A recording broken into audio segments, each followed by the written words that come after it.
Righto, guys. Welcome back to another episode of the CodTales Podcast. And this week we have an ear-slapping page full of info for you boys. So we start off with a Saturday trip that we just done. And Dane, was it a good trip? Mate, unreal trip. We're talking about multiple service hookups. We're talking about dodging some paper wasps and all sorts of shit, really. Yeah, some crazy shit. And what about the water spiders? Water spiders, water skeeters, water striders. I don't know what you want to fucking call them, but They've we did all a little got names. bit of research into them. We also get to talk about mouse baits. Mouse baits. We've talked about it before, and then we've had a bit more information leaked to us about mouse baits affect our waterway. Mate, we touched bases on duckweed in the river and how it's building up. Some benefits to Livescope that could be coming to Australia. How cool is that? And why you shouldn't take Gastro onto a long boat trip. Yeah, bloke called Banksy. Anyway, we'll call him out for that. And we get to talk about Troy McKinley over in the States. Mate, dude. What a weapon. What a weapon. Youngest Elite Series angler champion. Mate, let's get into that, eh? Let's go.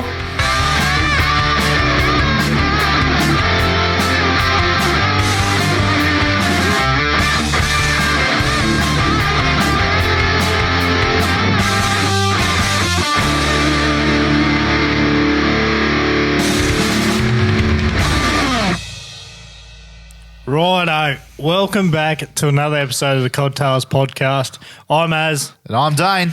And, mate, what are we going through this week? Mate, we've got a fair bit to go through this week, which is pretty nice. We've got a few topics. A couple of topics to talk about. Might as well get started with our last Saturday's trip. That was up and down. Oh. Very up and down. I will agree there. We had rain, sunshine, wind. Had a bit of festive music over the hill. Oh, that's right. Yeah. The old, what was it? We didn't end up figuring out what that was. There was a music festival, something going on over the hill. Just doof, doof, and Yeah, we nearly packed the rods up and walked up the bank and got on the sauce up at a festival. that's right. Yeah. Back behind a winery, and then we went past and there was no music to be seen. I think it was a wedding or something. I don't know. Wedding crashes. We should have. It would have been funny. Us walk in with footy shorts and a bloody fishing shirt on to a wedding. Smelled like fish. They would have loved that, I'll bet. Where's the first bar and what's the drinking record? But yeah, no, well, we were determined to go out on Saturday, and it was forecast to be very rainy. Yeah. And it was very rainy. We copped quite a few showers and wind gusts and that sort of stuff sitting in the boat. Yeah. But still, it was slow fishing. Don't get us wrong, it was slow fishing. It was slow, and it was in a very pressured area. Yeah, it's pretty However, pressured near town. We kicked a couple of goals. Yeah, that's right. I mean, beautiful area, but Oh, good mate. water. Awesome, Great water. awesome area, especially for a bigger boat. Like that stretch of river, and I know I'll dibble into this a little bit here. Two of the boys from Newcastle, big-time listeners, I actually sent them out there today. Oh, did you? I did. They travelled all the way from Newcastle 3 o'clock this morning to go catch some cod. And, mate, they fished all morning, seen me in the shop at lunchtime, and I said, righto, boys, if you're struggling to find deep water, which the river's very low at the moment. It is. And just to put it in perspective, I think we're about 600 meg at the moment. Yeah, proper And low. over the last, 8 months, we're used to about 3,000 to 4,000. Yep. So you're looking Big difference. The river's nearly not flowing. Yeah, which has really turned the fish off is what we found. So Yeah. these poor blokes. Yeah, I've sent them out there. It's a good run. You get a couple of Ks of really good water to fish. And me and Dane caught some really good fish along this trip. So Yeah. fingers crossed. I'd love to hear back from you boys when you listen to this potty. Send us a message. I'd love to hear how you got on. And God, fuck, I hope you caught a few. So what's the background behind that? So they came down 3 o'clock this morning. Yeah, they left Newcastle at 3 o'clock this morning, and they were pretty much Started fishing. if we leave at 3 o'clock, like right now, we'll make it by 7 to Dubbo. So, hats off to you, legends. That's bloody awesome. And mind you, as we're recording this episode now, they told me they were going to fish till 9 o'clock tonight. Now, hats off. That's a big day. That's pretty good. That's a good day. And drive back. Because one of the boys, his missus is about to pop. So he can't do it overnighter. Gotcha. But hats off. That's some effort. Yeah. But I really hope their work pays off there. I really do. It does too. Yeah, it's a good stretch of water there, and now it's not pizzling down with rain. It should be a little bit better than when we went. But when we went, we put the boat in, cloudy as hell. We're watching the radar. We could see it was going to come eventually. So we headed out at 12 o'clock, 1 o'clock, something like that? Yeah. Maybe even earlier. Anyway, heading downstream, found a good spot, parked up, did some bait fishing. Didn't get much on bait. Like we bait fished for 3 hours, was it? Yeah. Bait fish, I think we got one off bait. I don't even think we fished that long. We cooked sausages in the barbecue. That was it. That's right. Back to Lewis. I found one of the local butcheries delivered proper. I found some Mexican and jalapeno sausages. And I was like, let's go. Now, side note, Aaron doesn't deal very well with spicy food. Mate, pepper burns me. Let alone fucking jalapeno.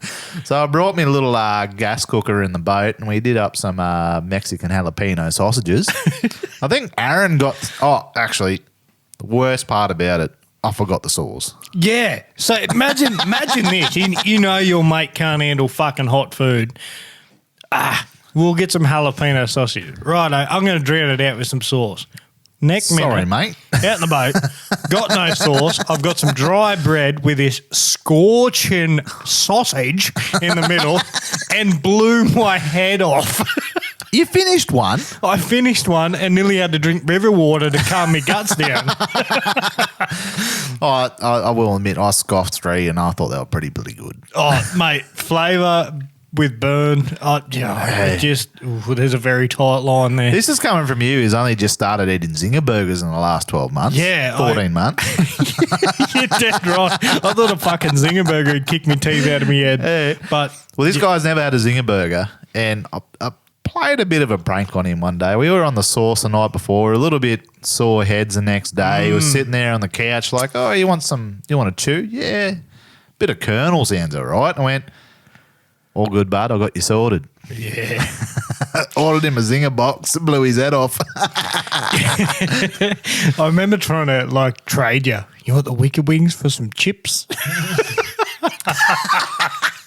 But that was my first taste. But I did enjoy them after that. Yeah, now you're on the train now. Yeah. You just got to keep ramping up. I was that boring old, original fillet. Yeah. Not no more, mate. Put a zinger in me, that's fishing fuel. Let's go. So on our last marlin trip, actually, we after marlin fishing, we went to Costco the next day. And I like a bit of spice. And I found a 2-kilo jar of jalapenos. It's almost gone. That's filthy. I love it. Everything. I bet it on steak, on burgers. Oh, unreal. Wasn't the marlin fishing hot enough? It was pretty good. You don't need that shit. Oh, you definitely do. I love it. A bit of jalapeno and cheese and, whatever else. Fucking fantastic. Yeah. But, yeah, back to the fishing. Story, yeah. So, out there on the boat, cooking sausos and soaking bait, we got one little rat off bait in about 3 hours. And after that, rain cleared out and we're like, screw this. Took the rain jackets off, all clear, started chucking some lures.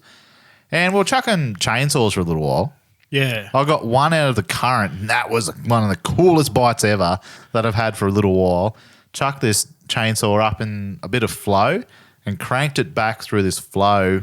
And it was like a funnel between 2 logs. Yeah, yep. And kind of back eddies on itself? Yeah. Yeah. Cranking back. And I was looking for the next spot I was going to cast at, and then bang, right at my feet. I looked down. I could see my lure and this cod hanging off it, and he just buried me down. I was like, this is amazing. Yeah, you got to love them feet bites, eh? Yeah. Not a big fish, but cool bite. Yeah, shit, yeah. Yeah, that's right. You couldn't care if it was 1.10 or like 35. Just cool to see. Done. But then we went down a couple of Ks and you got a bite on your chainsaw in front of a couple of young fellas bait fishing on the bank. Yeah. Weren't they hooing and hollering off the bank? Yeah, they're no more cheering than us. Yeah, that fish actually aimed off the top as soon as it hit the water. Yeah, I kind of cast over the back of it was a very rooty bank. Yeah, so yeah. I threw root over ball. a root and I was just trying to flick me lure over the end of the root just so I could start to get it to crash dive. And, mate, I didn't even make it over that root. No. He come up and clobbered it. And he wasn't a bad fish either. And He's not too bad. Mid-60s or something. Yeah, just a nice, healthy river fish. And, yeah, the boys over in the back, once we put her in the net, they were yahooing, carrying, how many you got? Just a couple of young fellas doing some bait fishing. And that's the one weird thing from that Saturday fish is all your fish, even though you're casting divers and stuff, all your fish came off the top. Yeah. All my fish came off deep. That's right. Could not fucking pick it. I mean, maybe that's fishing the same lures. Yeah, same lures. And I can't pick why.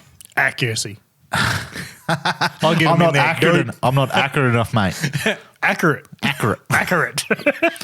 Yeah, no, it was weird whether I was winding too quick or you just never know. There's too many possibilities there. But one and two quick, they hit you before you fucking started winding, mate. Okay, I'll give you a fair tip. And this comes into the next story. I'll dibble in that a bit later. But I have a great success rate with just leaving my hard body there on top of the water. You cast in, hit the water, don't crank it straight away. Yeah. Give it as long as you can. So 3 to 5 seconds. If that's your money ball. Because they see something hit the water, they're shooting up to look at it. And that's how I seem to get a lot more fish off the top on hard bodies. No, that's fair. Like with me, I usually cast in. As soon as it hits the water, I go one, start cranking. Yeah. And that's why I swapped to left hand now. Like I'm a right hand bloke, I fish left handed because cast right handed, my hand's already there, ready to go, cranking. Yeah.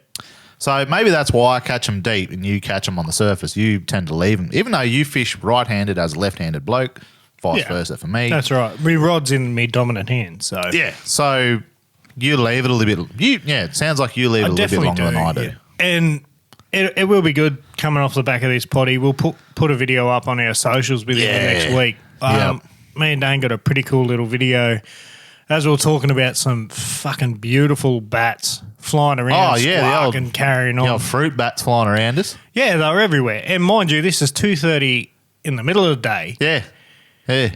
We've got bats flying over our heads. We're talking about, we should get this on GoPro, and he's straightening up me GoPro on my head, and we're talking shit. Yeah, that hat clip for the GoPro was dog crap. Yeah, dog shit. Get onto the head brackets. Yeah. Fuck the hat clips. The hat clip's no good. And, as these bats are squawking and carrying on, we can flat out hear each other talking. I've landed this slickback in the top of this. Nice little pocket. Yeah, nice little pocket. Willow tree, bit of a log jam. And, mate, hit the water. 2 seconds of sitting on top. Yeah. Big explosion. I kind of did have the fish hooked. And you felt a bit of weight. Yeah, yep. And holy crap, did that lure rocket back towards us. I was scared there for a second. Oh, nearly make him want to do the huffle shuffle on the front deck, seeing a little come back that quick. And man, I was doing the Dougie on the back deck. Yeah. But it was just one of them ones where, like, if you watch the video, absolutely unreal. So I'm just like, fuck, that was cool. Like, and I didn't care I didn't hook the fish. It was just to see him do that. He's launched this lure back in between me and Dane. I'm in a fucking all sorts of a tangle. I've got line wrapped around me rod, me reel, me hands. It's gone to shit. Yeah, you've cast out, 20 metres? He exploded on it. You got some weight and tried to pull it back.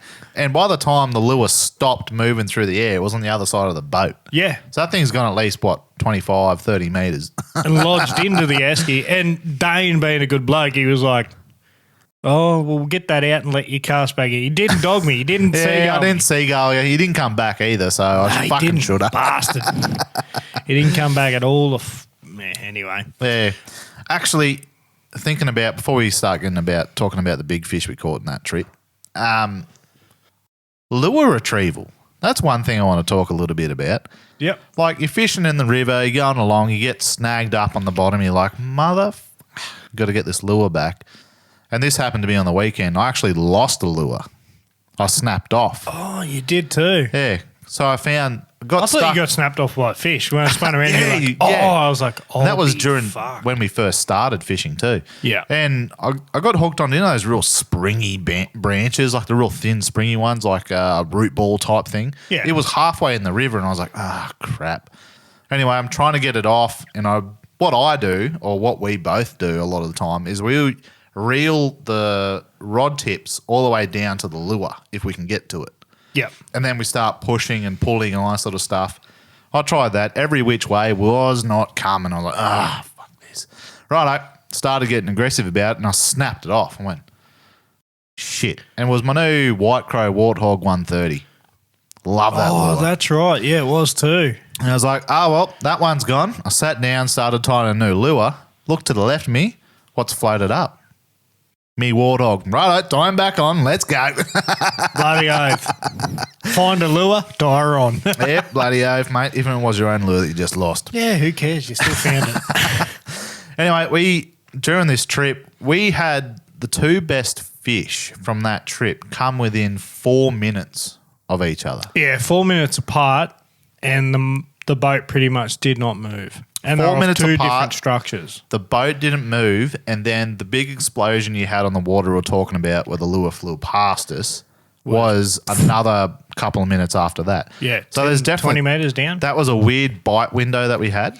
And mind you, this is 2:30. Like it was 2:30 in the day. Yeah, mind you, the rain had kind of eased off then. Yeah, we still had an overcast, so it kind of understands why the fish hit the top. And I had two fish in that 10, 15 minutes eat it off the top. Yeah.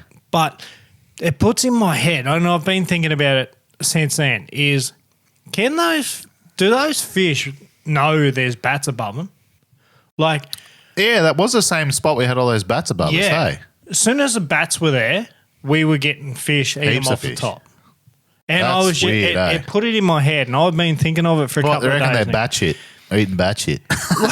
Yeah, I'm like, fuck, there's a bat swooped down, and they were both quick, like very, Actually, I do remember quick. you saying, maybe, the bats die and fall in the water, and that's what they're crunching. I don't know. Yeah, like, I remember making a comment at all the bats hanging upside down. I said, fuck. That they shit on themselves. Hanging upside down would be pretty shitty, wouldn't it? Yeah. But the start of our little 5-10 minute stint of good fish was, I remember you looking up at a log jam going to the back of it, and I could see the floor of the river through the water. I was like, that's only a foot or two deep, if that. And I was like, I'm not casting at that. Proper Fuck shallow. that. Proper shallow. And you go, I'm going to cast behind that log jam. And I said, shallow up there, bro. Yeah. As soon as you cast out and land it, bang. And you went off like a frog in a sock. And I was like, shit. I should have done that. It was kind of funny because when I'm mid-cast, you're like, it's shallow up there, bro. Yeah. And I've gone, oh, fuck. And I've literally clicked me around the gear, and I've gone to look at you, and I've just heard this explosion. Bang. Yeah. And I'm like, shotgun going off. Bruds, I'm on. And I remember, I'm like halfway back, and I said to you, hey, you got a bit of weight doing too. Yeah, I was like, do you need the net? Like, is it net worthy? He's like, yeah, get the net. Get the net. And we boated that fish, and mate, it was a proper solid 70. Yeah, he was fat. 71 or 71, whatever it was. Super fat 71. Chunky. Yeah, good fish. And mind you, it come off, don't want to give away too many secrets here, but it did come off a bridge pylon. Mate, that photo you've taken with the bridge in the background, you're not going to stop. When we put this up, if you know where it is, you're going to know where it is. But... And it was funny. There was a young Sheila. Oh, well, I shouldn't say young. She would have been 30-odd. But she was running across the bridge as I hooked it. And remember, as we're netting it, I seen her look over and she like half stopped in her jog and kept going. I was like, what the fuck was that? She's going to go home and tell her hubby, I seen a couple of boys catch a good cod down there, and he'd be down there in his tinny next day. But, who knows? Yeah, that was a good cod. And I remember I said to Dane, I said, maybe this is the time we switch on the GoPro. Yeah. And we both like, it was after my fish that we switched on the GoPro. Yeah, and then I was like, well, we're both like, we'll better give it one more. It's still pretty early in the day. Yeah. And, mate. What was the worst thing about catching your fish, though, if you remember that? What was the worst? Yeah. We're drifting down. We got the fish in the boat. I do remember. After my last unfortunate trip with a couple of fucking stinging, buzzing things. Yeah, so wasps. if you do remember from last episode, Aaron got stung in the head by many, many, many wasps. Yeah, in the hand, yep. Oh, in the hand, was it? You didn't get one in the face? No, all three were in the same hand I put the treble in. Oh, that's right. Yeah, that's right. Proper fuck me. Yeah, so we're floating. We were floating this point, trying to get the cod out of the net, get the lure out of the cod, get some pictures, getting back in the water in a couple of minutes. Well, less than a minute, trying to get less than a minute. Anyway, we're pressed up against this log, floating, doing all the photos and shit. Get the cod back in the water, the net back into place, and I look up at the end of this log and I went, get us the fuck out of here right now. Yeah, I started getting the shivers. I was like, I'll be fucked round too. You're like, baby. what are you talking about? And I said, there's a wasp nest at the end of this log we're stuck on, and they get this flap about them when they're pissed off. Yeah, have you seen that? You see their wings like start. Yeah, the wings start to shudder and flap and shit. I'm like, get us the fuck out of here, mate. I reckon once you point them out, and I've looked, and mind you, this is, I shit you not, swear to God, it was probably a metre from my head where we were drifted up on this log, and I've gone. I've looked up, and then the Rocky Balboa song in my head just started playing. I was like, not round two, no more. Nah, I'm done. Nah. You box with them, they fucking hit hard. Tap me out. So I've full throttle on the electric, and I've sent her out of there, and I've gone, fuck, imagine that. If I got hit by them 2 trips in a row like that, I'd fucking call it quits. I'd sell me fishing gear. I'm done. They hurt. They hurt like shit. And like I said. And they hit you 6 times and like that. Yeah, they don't care. They got no sympathy about them. Nah. Bastards. Little paper-winged fucks. Yeah, and like we spoke in the last potty, they're in plagues on the river at the moment. They're fucking everywhere. That's the first thing I think of now when we go into a willow tree or go under against a log. I'm like, looking for fucking wasps. Yeah, and later on in that day when we decided to jig some TN60s in the willows. Yeah, that's right. Remember how cautious we were? Yeah. We were shitting ourselves. We're trying to go on the side of these willows and back eddies and see if we can jag a few yellows. And, mate, the whole time I'm petrified of these things just flying Popping out. a fucking face full. I reckon we done it for 15 minutes and we give up. We're like, I'm too fucking cautious about it. Yeah. But, like, right after we're seeing these wasps on the end of the stick, we're like, righto, come back out. And I had a rethink. I'm like, I'm going to retie. I went back to a green orgy plow, 15-footer. 15-footer? Yeah, 15-footer. Yeah. Let's go. And we floated down past where those wasps were, and I cast off the back of those wasps. And holy crap, I thought I was onto a monster. Even you turned around and said, mate, what the fuck? Yeah. I spun around and I seen the lunges in your rod and the braid getting peeled off. I was like... He peeled line. He had good lunges, head shakes. I was like, oh, shit. Literally, it was the gut feeling of, fuck, this is Dane's meatery. Honest to God, the way it buckled down and just went. Yeah. And I seen your look on your face. I was like, that's a lot of weight. And I'm watching this 8 kilo venom load up from arsehole to breakfast. And I'm like, this is it. This is it. And I've asked Dane, you need the net. Oh, fucking no. Yeah, get it. I mean, besides the facts, I was only using the Target 2, not the... Oh, were you? Yeah, I was only using, I wasn't the 8 kilos, I was using Venom. Fuck, did it buckle? 2. He stripped line off me. He buried me deep. And I was thinking, in my head, I went, he's 800. He's solid fish. And he came up, skinnier than your 71 and long as fuck. And I was like, what the shit is it? But blue. He was blue. Yeah, he had the blue. He wasn't the green. He was blue. And he went 74. And I went, I don't know what this guy's eating. Should be 90 for you, bastard. He's eating 12 Wheat Bix in the morning or something. I don't know. Yeah, with no sugar, straight up protein. Yeah. Yeah, no, it was a really good fish. And to catch 2 in the split of 4 minutes and not have the GoPro switched on, I was kind of kicking myself. Yeah, that's right. Then we switched the GoPro on after that. Then you got the shot where sat your lure on top and he exploded at you. Yeah. And then instantly after I missed that fish, the sun come out and it shut down hard. Yeah, that's right. Yeah, this is all overcast we're doing now. And then straight after that top water miss, it was bright as anything. Yeah. Mate, I reckon we fished the next fucking 2 hours. And I don't even think we got a bump. No. Did we even get a fish after that? Yeah, we did on the way back. But that's right. We did on the way back. But, yeah, it was a pretty tough day, to be honest. But it was a tough day. It was like a 10-minute window of fucking madness.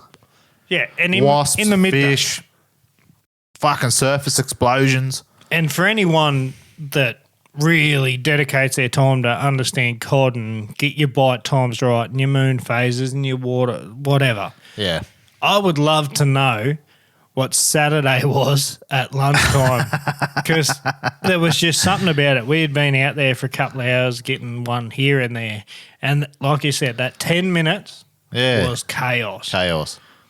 Absolute chaos. And, yeah, kicking myself. Yeah, from 2:30 to 2:40, it was absolute chaos. Yep. Yeah, it was strange. Like just before the sun came out, catching fish was just before the sun came out. It was, 10 minutes as soon as it broke. Because I remember I was still casting at the same snag where I missed that fish when the sun came out. And I was like, he ain't coming up the top no more. Nah. And I remember going, fuck, I forgot me sunnies because I thought it was going to be overcast all damn day. Yeah, I feel sorry for you there. Well, what can you do? Now, mate, you've also got... sorry, a bit of a burp there. But you got a Dusty trip. Yeah, Dusty Picton. So he's our little casual at the shop. At the shop, yeah. And mind you, he's good. Mate, I'm very, very impressed with a young fella with his casting ability. How old is he? He's 16. 16. Yeah, he's just about to get his license. So. Okay, there you go. And yeah, I've heard of a few stories of Dusty fishing. I heard he's caught something huge. Yeah, he got a proper one. He got kinda like a yeah, like he got a head out of the water and a photo with the head, but he never managed to land it. Yeah, so his mother took a photo of him in the kayak with this big fish. And mate, yeah, I'd hate to break Can his you up. estimate it?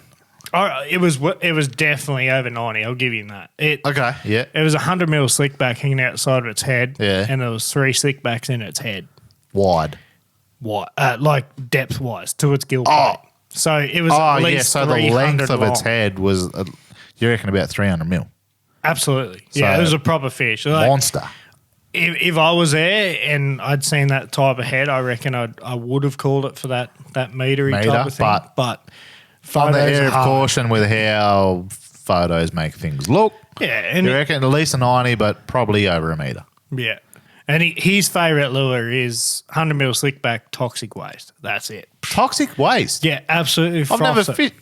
Oh. Yes, you have. That was the one you dropped that 90 on in the river. Oh, yeah. He's obsessed with the chartreuse back. Chartreuse. Yeah, toxic waste. I just call it chartreuse back, but toxic waste. Yeah. Man, mate, after that, like Dusty, absolute brilliant worker. Knows his shit. And this is the first time he's worked for us for about 18 months. It was the first time I said, mate, bring your fishing gear in on Tuesday. We're going for a fish. Yeah, yep. Mate, he's keen as a bean. I know he's at school and he's messaged me.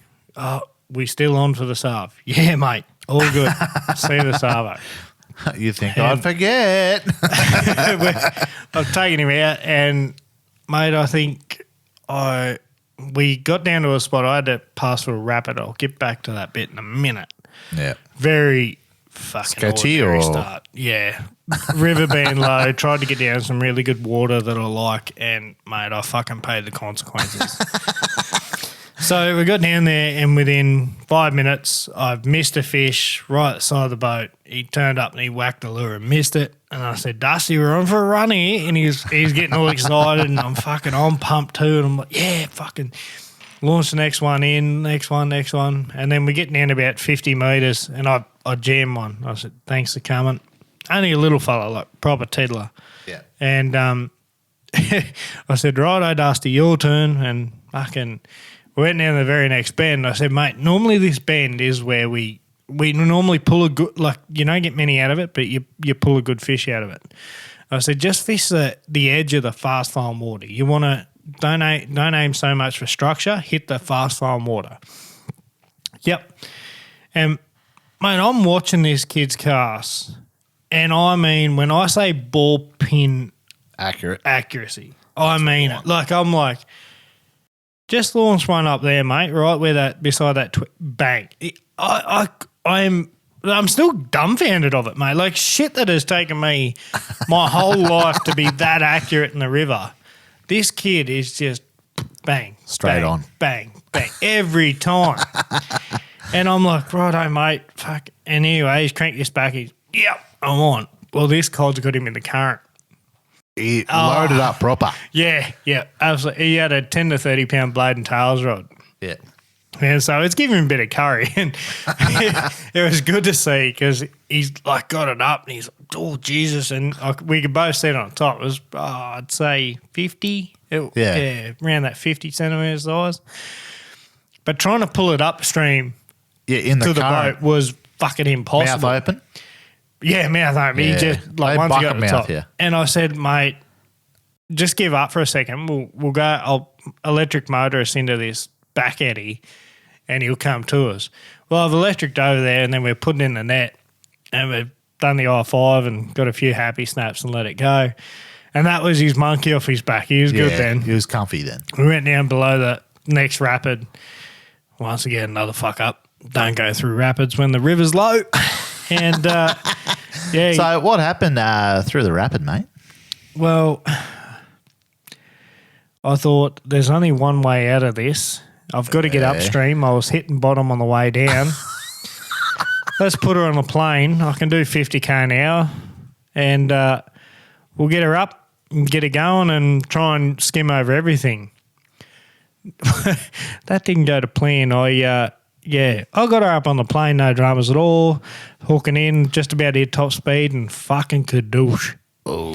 And I mean, like, jam the motor out of my hand. I was like, that's a rough feeling. Like, nearly stalled her out, and I've turned it off, and I said, fuck, that was no good. I've either done a prop or I've done my skeg. Oh. And which one was it? Well, I lifted it up and I said, I've got all fins on me prop. I know what it'd be. Oh, anyway, we fished the rest of the day, and once we put it on the trailer, water. I seen that the old skeg was in a little bit of a smaller size. Oh, dear. How much do you reckon you took off it? Probably 50 mil. That's a lot on a 25 horse. Yeah, absolutely. It's dumb as shit. But now Go see the welding like a welder. You got to look at the bright side. I can now get through 50 mil less of water. Yeah, true. Yeah, so did getting down past this rapid pay off? Oh, yeah. It wasn't a great day, I'll give you that. We got down and I said to Dusty, he said, mate, this is a stretch we normally get a few yellow belly out of. And he said, oh, righto, mate, yeah. And no sooner I turned that, I said, well, so no, if there's a few yellows around, I'll switch a GoPro on. I'll put the GoPro on my head. Yeah. And as I've hit go, he's hooked up. So beautiful. Hooked up. Lo and behold, little yellow belly. He's only probably 30 centimetres and like proper little one. Yeah. And it was good. Like Dusty'd got himself a cod and a yeller and I thought, how good's that? And then, we fished the rest of the rapid and I missed one more and that was it. And I said, fuck, mate, we've got to make a move now. We've got to get up. We'll fish the last hole back to the car. So we're up. That's my snap me skeg. Thanks for coming. Finally dragged the boat for 300 metres. Yeah. We had to walk it through the rapids and got up and I've motored this last hole. I said, righto, mate, we've got 150 moves to make it count. Let's get one more. And, yeah, all of a sudden I got a bang. Yeah. Thanks for coming. Mate, one of the best river yellers I've caught in years. River yellers, yeah. Mate, smacker. Actually, that's a cool thing about the last 4-5 months in the Macquarie. Yeah. Yellers are off tap. Yeah, they're thick as poison, aren't they? Catch them on 100 mil orgies. I got given a little timber lure from a local lure maker the other day and I tied it on. Smacked yellers off that too. Yeah, yeah. But I haven't seen that for a long time. The yellows are coming back. I've caught them on 130 mil swim baits, all sorts of stuff. Yeah. It's been good. I will give him a shout out too while we're going. Joe Smith. Yep. Keep an eye out for his lures. Unreal. We've been swimming a few of them, and my God, they're producing some good fish in the river. So, that's I've a quick caught shout out. a high 40s off them and a couple of 30 models. But how big was this fish you pulled out? 56. Yeah, out of the river. 56 yellow out of the river. That's good going. I'll keep going back to this fish in my memory of the young fella that came into the shop and he showed us a 66. Oh, that was from the weir. Yeah. Was it Warren? Yeah, Warren. Weir. Yeah. It was a proper donkey. Like, that's a trophy anywhere. And to catch it out of a river system. River. That's nuts. Yeah. Stupid. Absolutely. So, yeah, we got that last yeller and ended up putting the boat on a trailer and found you. Snapped a bit off your skeg. Yeah. You always got to have a fuck up when you fish it, man. Yeah. Anyway, going back to a conversation we had quite a few episodes ago about mouse baits, mouse and rat baits used. Great topic. Yeah. Yep. So we actually had someone message us and say, zinc phosphide, which is the main ingredient in rat baits, is ineffective once it hits water. Yep. Which made me start thinking, oh, right, so it shouldn't affect water at all. That's good. And it is the main agricultural bait that they use for mice and rat control. Yep. Which makes sense. The fish were healthy. Yeah, that's right. Healthy. Yeah, like you were saying that you were pulling them up and they were spewing out rats and then there was this reddish goo. Yeah, rats and mice, and I mean like handfuls of them. There wasn't just one or two. There was 5, 10. Yeah. That's right. And zinc phosphide, it usually comes in red or green. So it makes sense. Makes a hell of a lot of sense. So from that, I did a little bit of research into it. And I was just like, zinc phosphide. So apparently when it reacts with water, it will create a highly toxic gas called phosphine gas. And everyone's going to be like, oh, shit, that's no fucking good. Yeah, phosphine gas. Tell us what that phosphine gas. So it's a gas that to any mammal or in anything breathes air, super toxic. But, however, so say you put some rat bait out, the mouse eats the bait, goes into the water. Actually, backstep a little bit. Say a rat or a mouse eats the bait, goes into their stomach. The water and the acid in their stomach react and make what they call phosphine gas. And that's the shit that actually kills them. That's what's actually kills. It's not the bait themselves, it's the reaction that kills them. There you go. You're shedding a bit of light here. Yeah. But what happens when it hits water? So say if you did grab a handful of rat bait and just put it in the water, it'll make this phosphine gas, super toxic, even to humans. It'll create irritation in your lungs, that sort of stuff. But within a day, the elements in the atmosphere will neutralize it. Yep. And it's gone. So as long as you aren't exposed to that moist bait, and they don't recommend it in moist indoor areas, as long as it's outdoors, it gets exposed and dispensed into the atmosphere and then neutralized very quickly. Yeah. So it's an agricultural bait. Yeah, and that's why. That's why they use it in agriculture. They can put it out in the open, wide spaces and that sort of stuff, and it won't affect anything. So what was happening? These mice were eating the bait. They'll probably get down to the water. The bait was already neutralized before it even got there in the rat or mouse's stomach. The cod would eat them, and then they would just spew on that shit back up.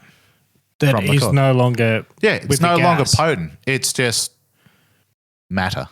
Nothing there. Makes 100%. Yeah, and why it wasn't affecting the fish. Yeah. Exactly. Mate, I never seen a dead fish in that whole time, but boy, did I see some fat ones. Yeah, that's right. So that's a really good shed. So what did you find out what happens to the gas? Like, does it just evaporate? Like I said, it just neutralizes in normal air. So the elements in our air like CO2, nitrogen, all that sort of, all the gases that constitute our breathing air, oxygen and that stuff, neutralise it within a day. So it's straight up, once it hits water, it's gone. Nothing below that water surface can get affected. No. It's and by then, neutralised through the air. It's not in our normal water anyway. The rats or mouse are going to have them in them, and it's already neutralised. Yep. So by the time it gets in the water, it's not doing anything. Yeah. So they're eating it. The gases are getting released in their stomach. Yep. It's doing its job. That's right. Fish are getting the feed. Yeah.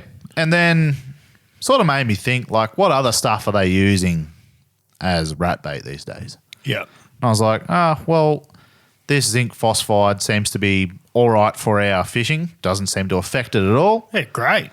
And then I looked into something called Oh, shit. Here we go. bromethylene. Bromethylene, which is generally developed into, the wax block type baits, the purple looking baits. Oh, yep. Yeah. So it's actually currently looking at being banned because it's... Okay, this is interesting. Yeah, so it's actually is it a neurotoxin? Hold up. I'll look on my phone here for a second. Oh, beauty working. So bromethylene blocks, they're actually looking at getting banned very soon because they're super toxic to aquatic life. Ah, righto. So it's pretty much the opposite effect. Yep, pretty much the opposite. But guess what? What's the that? good thing for us anglers and everyone loves aquatic life is how they distribute it. It's I think they call them paraffin blocks. Like it's a wax blocks that this toxin gets distributed from. Yep. It's non-soluble in water. So even if it gets in the water, won't do shit. Okay, so as much as it's effective in the water... As much as it is effective to aquatic, bird, mammal, all that sort of life, it can't be effective by the way it's distributed. So it's super effective against rats and mice that actually swallow it, but it's not soluble in water. So it won't leach out. It won't do anything in water. Yeah, okay. So that makes sense. Yeah. Yeah. And it's going to be in a rat or a mouse anyway. It's not like someone's down there chucking rat blocks in the water. Yeah. Yeah, well, that's very interesting. I hope everyone got something out of that because I definitely did. Yeah. So, mate, whoever wrote into us, thanks for that. Yeah, no, definitely really got me appreciate thinking. And that goes for anyone that in the near future or whatnot. If you've got more information on something we talk about or talk some shit, send it in. We'd love to hear it. We'd love to talk about it and love to share it. So, yeah, for sure. So something else we want to talk about is what I call water spiders or skeeters or whatever. Yeah, they got so many names. Like for so long, I didn't know what the hell they were. Yeah, and it's something you don't think about in the river either, or just in wherever. It's like I don't see them too much in dams. No, absolutely. It's always flowing water. Yeah, flowing water. But we were sitting there as I was, having a couple of jalapeno sausages, and we're looking at these water spiders all around us. I'm like, what the fuck are they actually? Like, what do they do? Let's look them up. So I did a bit of research on them. And what are they actually called? They're called water striders. Striders. Not spiders, striders. Or do they call them skeeters? I've always called them fucking water skeeters. Yeah, so a few names are water striders, water skeeters, water scooters, water bugs, water skippers, or gliders. So what is their actual name, but what do they call them scientifically? Grade. So Grades. Grade is a family of insect commonly known as water striders, blah, blah, blah. Gotcha. Yep.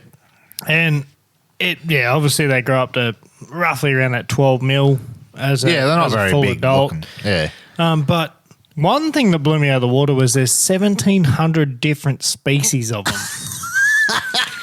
You wouldn't expect that, would you? No. But here's the other thing. So obviously they're known as an insect, which is obviously a spider, but only 10% of them can actually contribute their body weight on a water volume to keep them afloat. Okay. So it is a small, 10% of 1,700. Quick maths. 170. Bang. That's not very many. Yeah. Okay. But yeah, they're not. Like what they do for us, bro? Like I was just looking at them, like what the hell do they do? Like I don't see fish feeding on them. I don't see them do doing anything other than just strutting across the water. Yeah, they honestly do nothing. They're an algae eater. Yeah, lousy cunts. They're pretty shit, to be quite honest. Like, they're an algae eater. So back in 1815 was the first sighting of them. Yeah. They've done a bit of research. There's nothing else, not whatsoever. But they for them to eat. But they eat like algae and plants and that sort of stuff. So yeah, algae plants. They probably some species will eat small fry of fish. Oh, okay, righto. So they keep down. Oh, they'd obviously keep down a bit of plant life. They'd keep down some little fry. Maybe they eat fish eggs and do they eat mosquito eggs? Yeah, Okay, absolutely. So they sweet. eat I love them. mosquito Then they eggs. keep down mosquitoes. Yeah, so they eat a lot of other insects, also known as mosquitoes, whatnot. Yeah.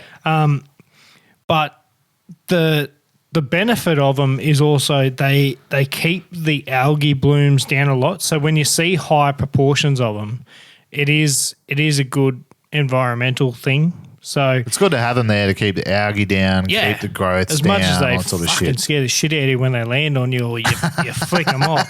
Yeah, they're You're not scared of spiders at the best times, are you, mate? if it's got more than 2 legs, I'm not a fan. But yeah, I'll diddle in on this other one. This is a part of the family. I'm part of the family. So still a water spider. So the crazy uncle or the weird nephew or what is it? Yeah, kind of like that. The uncle that's got bigger arms type of thing. Sorry, I just had a sip. So these fellas, they're also known as a giant water spider found in Australia, most commonly around the coastal areas such as Sydney, blah, blah, blah. These fellas grow up to 18 centimetres big. What? Yep. 18. Not 18 mil. 18 centimetres. What the hell? Yeah, That's a big fuck off spider. Yeah, they're proper. So now, just having a read of this is they're not harmful to us. They're actually quite harmless to humans. I'd still be scared as shit seeing an 18 centimetre spot. No, that can't be right. 18 centimetres. 18 centimetres, my friend. Give me a look. Give me a look. Look at the thing. Holy shit. Giant water. What the fuck is that? Yeah, thing? giant water spider. What's that fucking scientific name? Megadolomedes australianus. Giant water spider. So it's obviously found in Australia. It's Australianus. Yeah. So most commonly found on like obviously coastal areas. Yeah, right. I've never fucking even knew they existed. So obviously harmless to humans. However, tadpoles, small fish, insects are a big menu item. Let's go. Yeah. So they also can sit on top of the water. Their body is the same density as the water. So they literally sit on top. Yep. They shallow effect and formed on the surface of the water tension. So there you go. Now, if this thing fucking exists, I don't want to see it. I don't want to know about it. I'd love to explain this thing. Like it's like a more hairier, huntsman. Yeah. With a daddy long legs on it. length. Yeah, righto. So if anyone's seen one of these, got a photo of these or know any about them, send us a message or email or something. I want to know about them. Yeah. Cool. There was one person that wrote in, I recently had one of these in my system in the Blue Mountains. One of these little guys were guarding the way through the very narrow construction of my filter, as one of the slots in the walls was its eggs and little ones. Oh, wow. So that would freak me out. I probably wouldn't drink their water ever again. I'm also terrified of spiders, but love them in their creepy little ways. But in this damn water system, my spider was influencing me not to drink my own water. Exactly what I just said. So, note to self, not to put my hand in front of the pump, blah, blah, blah, as these spiders are everywhere through the summer months. Oh, righto. So summer sort of. So summer months. So, yeah, you go from this tiny little spider bug, skaters. to this big thing like Megalomomylus. Well, that's interesting.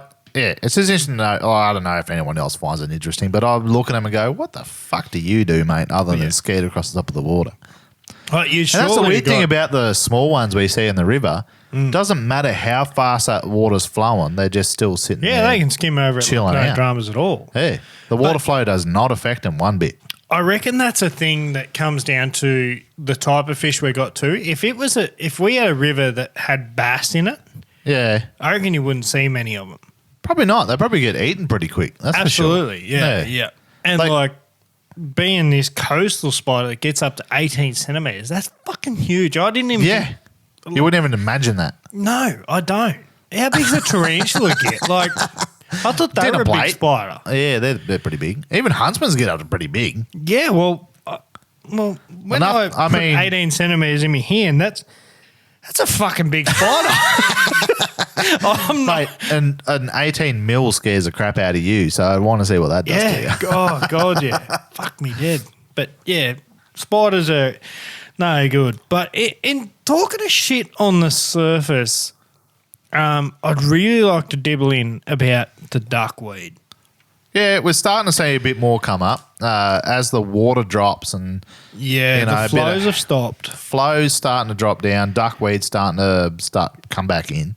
I reckon me and Dane started to see weed probably 3 weeks ago. Yeah, in the river. Yeah, in patches, and now it's starting to get a little bit more hectic. Now, in the centre of town right now, because there is no flow and there's fuck all water getting let down, where the weed has gone insane. Yeah, it's gone nuts. Like, it's proper patches now. Like, if you ever go over to Windmere and see the ribbon weed on the edges and that sort of stuff, like, you're starting to see that in big patches along the river. Yeah. So, not so much like the snot or the slime or anything that comes off them, but just the weed itself. Yeah. So, the most common weeds that we see in the river here is scumweed or duckweed. So, it's more so the floating type. Yeah. It's not so much the stems under the water. Now, I normally hate fish in the river when it's like this. You're always getting lures tangled up in it. You get your motor choked up in it. Yeah. Electric motor chucked him in it. Yeah. You're checking your impeller housing every time you fucking run through this shit. It's no good. But, however, I've had a chat to Dane and I'm a little excited. Yeah. This year. You got to think about different ways of fishing what you're given. And I've wanted to fish this style of fishing for a very long time. And now it's coming in to the prime time where I can fish this lure with this weed and fingers crossed I can get some results because I still haven't done it yet. I've had buffs, I've had hits. Now, I'm talking about a weedless frog. Hats off to granite gorillas. Granite gorillas. Now, I'm going to say it one more time. If you haven't seen this fucking video. We've talked about this till the cows come home. Go watch that video. Go to YouTube. It gets me so excited. YouTube, granite gorillas, top water fishing. Yeah.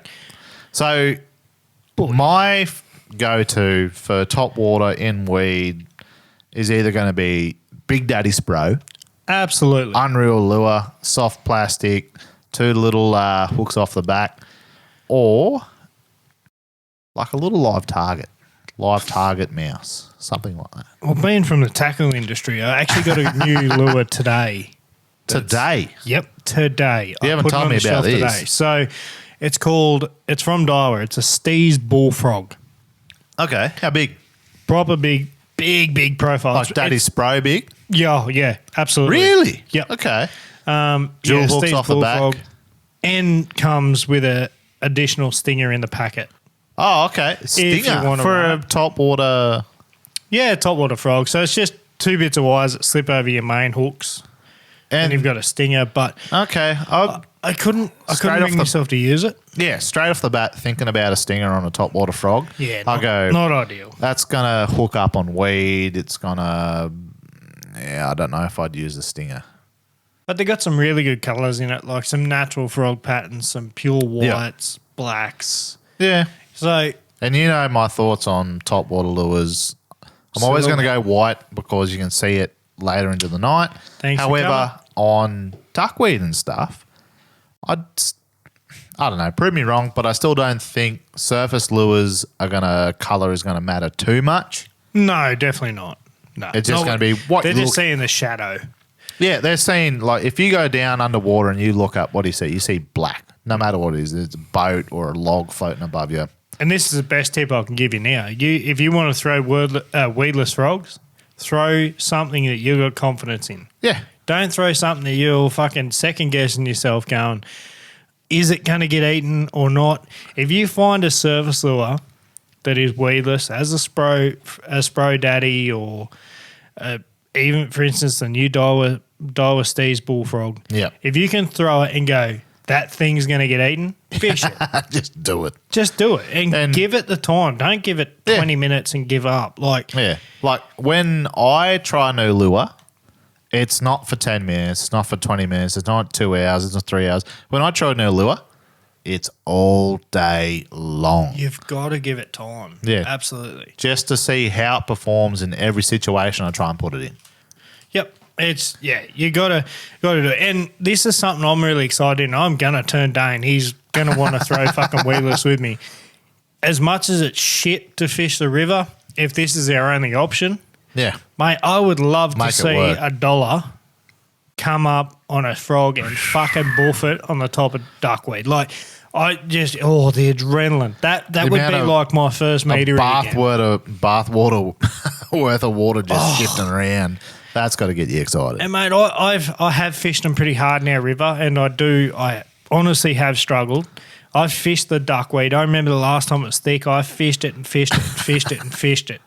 But I did get buff, so I definitely got fish to raise and try and hit it, but I never had that hookup rate.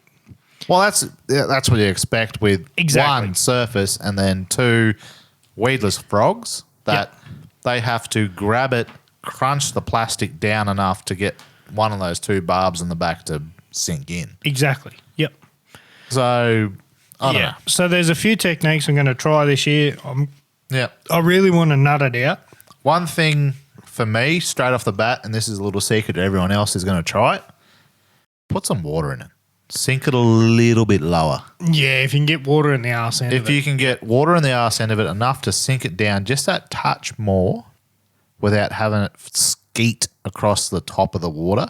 Yeah. Just that little bit of extra leverage to put it in the water. And while we're going, I'll give one more secret away. As much as we've caught so many fish on surface. We never. Not on these cunts. Another thing to help up with the hookup rate is also boiling your frogs. Yep. So if you grab the plastic out, it's a bit tough. Guess what? There's a remedy for it. Yeah, throw them in a bit of water. Don't fucking sit them in there. You ever heard about boiling a frog, bud?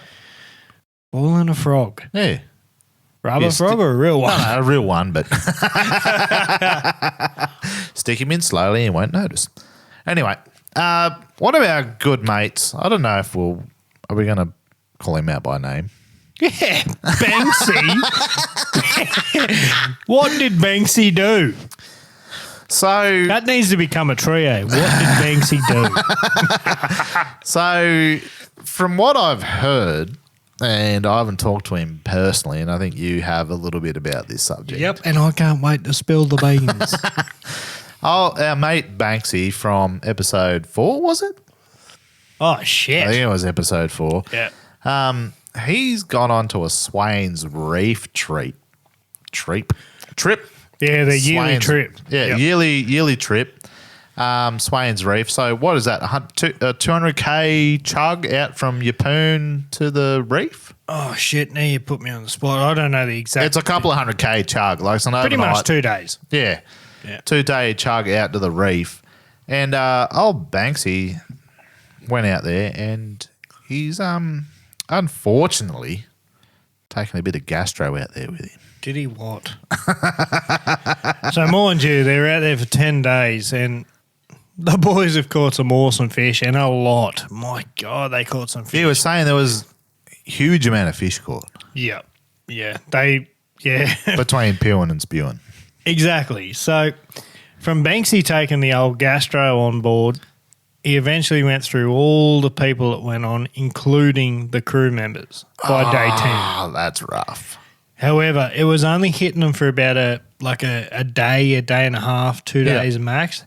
So they were all getting the wave. And once they were through it, they were fine. They were laughing at the rest of them. But you can imagine the lineup at the shitter. Like Bro, that, my ass be over the side of the boat. Yeah, I'd be straight off the back, throw me in, build me up for some bull sharks, mate. Like, give me a Bull cake of sharks soap. wouldn't touch you, but I've seen what comes out of that. Fuck me dead. And that's something. We're being a little too close and intimate about your poos every now and then. Off the side of the boat while we're still cod fishing, that sort of stuff. I'm not a fan, I must say. I'm not a fucking fan. When nature calls, you drop your drawers. Like, that's just Hang it. on to the side of the boat and let them float. And then hit your mate up for the baby wipes. Yeah, that's right. I remember last time you took a crate, you were like, hey, mate, pass me the baby wipes. I was still stuck in one of the fucking hatches. And here's me balls just banging on the side of his boat. Fuck yes. me. So, yeah, it's gone through the whole boat while they've been doing a Swains trip. That's... Yeah, it'd be a shit story. And, like, I'll dibble on this one a little bit. Yeah. I think it was probably 5 years ago I organised a houseboat with a heap of people.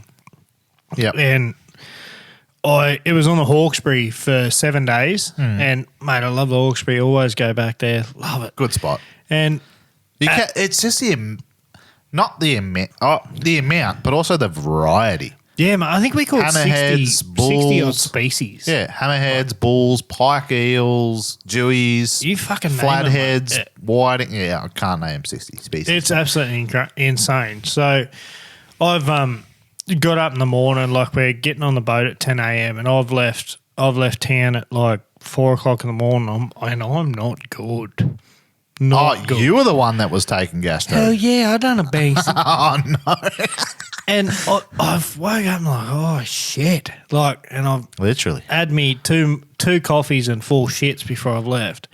I'm going, oh, I'm no good. It wasn't the 2 coffees that brought you undone? No. It was something else. No, it just kept coming. Mate, every second town I was stopping at a servo going, Oh, dear. boy, I'm on the 2-8. Boys, pull over. I'm fucking going to be 5 minutes here. And during this whole time, you never thought, maybe I shouldn't get on this boat. No, well, I couldn't get – I was too excited. So Just excitement poos. I probably put an hour on our trip. We finally got there and got on the boat and I'm walking around. And so you nominate someone to be the captain. So the captain's got to walk through the houseboat and know where all the safety gear and blah, blah, blah. How to drive it, where to drive it. Yeah. And anyway, old mate's running me through the fucking boat and I've gone, give me 2 minutes, mate. I've run to the shit. 1 second. And I've got to test out the facilities. I've come back out. And he's like, you good? And I'm like, oh, to be quite honest, no. No. But, however, finish the talk. Well, fuck did he call that talk quick. He was like, have you done a houseboat before? I said, I've done 5. And Yeah. he's like, well, you know where everything is. Good luck. Here's the keys. See you later. Yeah, pretty much. So he handed over the keys and, we're charred out. And same thing, mate. I had a boat of 12, put it through everyone by day 7. So rough. I know the feeling, Banksy. It's all good. It's all good, mate. But however, how good is it being the first one out of Gastro and you can keep fishing while everyone else is struggling? I loved it. I'm going, oh yeah, caught fucking 15 Jews today, 20 flathead, and everyone's like, bah. Looking into the bottom of a bucket going, Yeah. fuck you, mate. Fantastic. Fantastic. Oh, dear.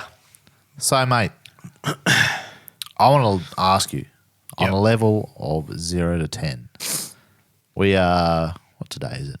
Thursday, Friday, Thursday. Sunday, Monday. We are 5 days away from Cod Nationals. Oh my God. That is nectar. Nectar, not just to the mouth, to the ears. Yep. Mate, this is something I've wanted to do for a very long time. Very fucking long time. And it's one thing that has crept up on me a little bit. It wasn't until this afternoon when I knocked off work, and I only work Monday to Thursday now, which is fantastic. So I was just like, holy crap. I've got 3 days to prepare, 4 days to prepare. And I'm like, I'm not ready. And it's crept up. And I'm like, I'm getting the shakes. I'm like, this is going to be amazing. Yeah. Mate, I can't wait. And there's a few listeners down there that want to have a beer with us. And boy, are we going to have a few beers. Don't you worry about that. Mate, and this is a bit of a call out to any of the boys down there, we're going to take the recording gear down there. We are, absolutely. So you want to come have a chat? Let's go have a fucking chat. I don't care if it's 10 minutes you want to chat and have a quick beer or you want to fucking sit down for an hour. Let's go. Yeah, we'll get it going. But me and Dan are all about a beer as well. Yeah. And, yeah, we're going to be down there with the recording gear. So if you want to have a crack, we don't care who you are. Like, No. you just – if you want got a story, proper good yarn, let's go. Yeah. Anyone's available. So, Yeah. But the excitement, mate, how is it? At the moment, I'm sitting at about a 6 out of 10, but I reckon, it hasn't set in yet. It has not set in yet. But my Monday, I reckon I'm going to be at about a 12. Yeah. Well, I had Banksy ring me on Tuesday and he put the wind up me. He said 1 week to go. And I reckon from that sentence, I went, holy shit. Yeah, I just went from fucking zero to hero. Cod Nats are on. Let's go. Yep. I need to get some shit organised. So, straight off the bat, let's not give too many secrets away, but I'm going to talk a little bit about the gear I'm going to chuck. Oh, absolutely.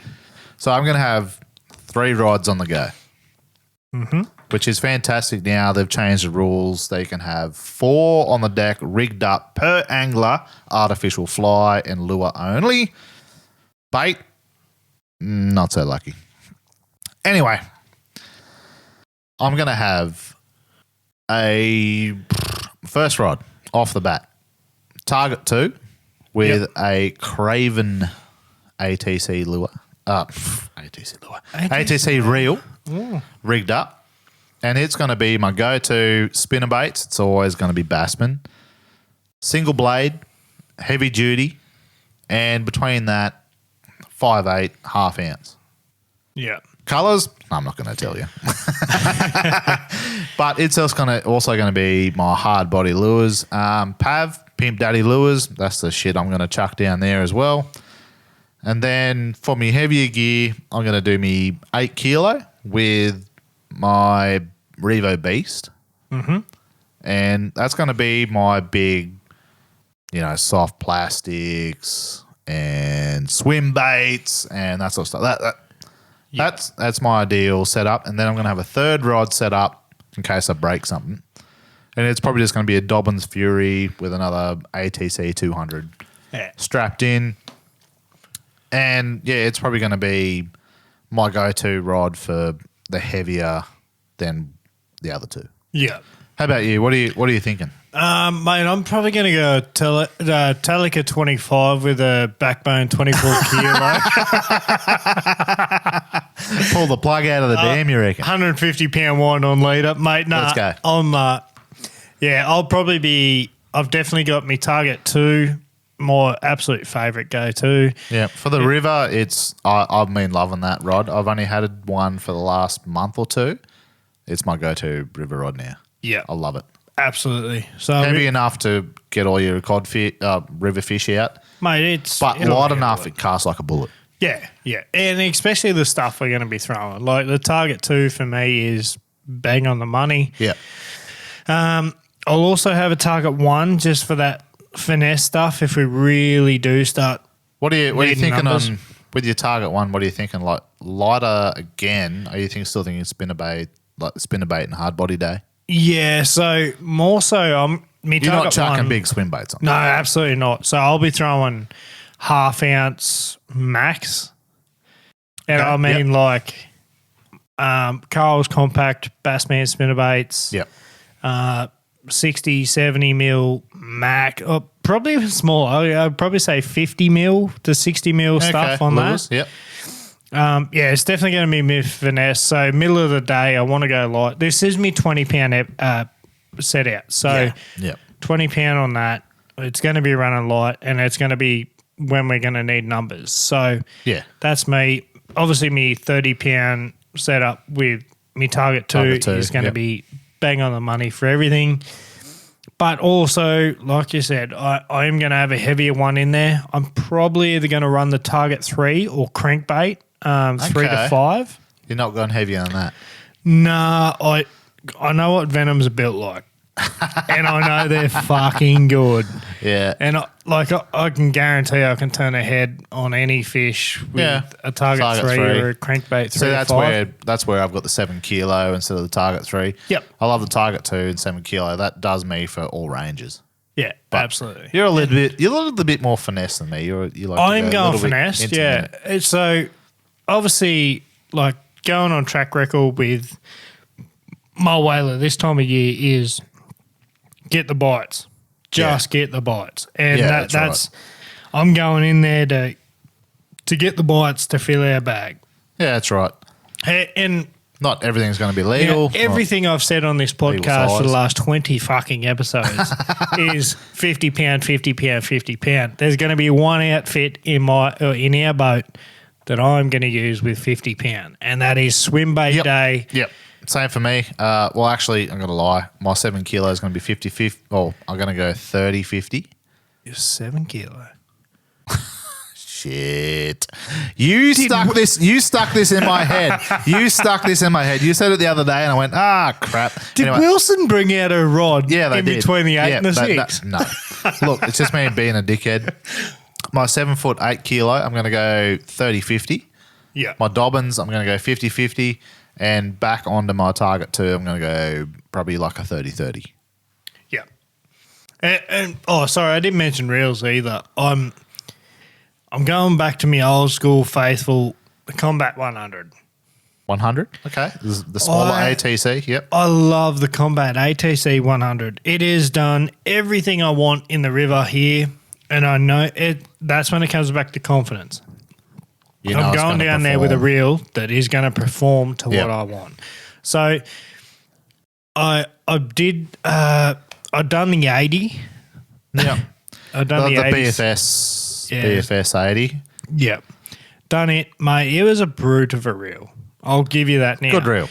And it handled some 80 centimetre fish. I think the biggest one I got on it was 85 in the river. Yeah. Done its job.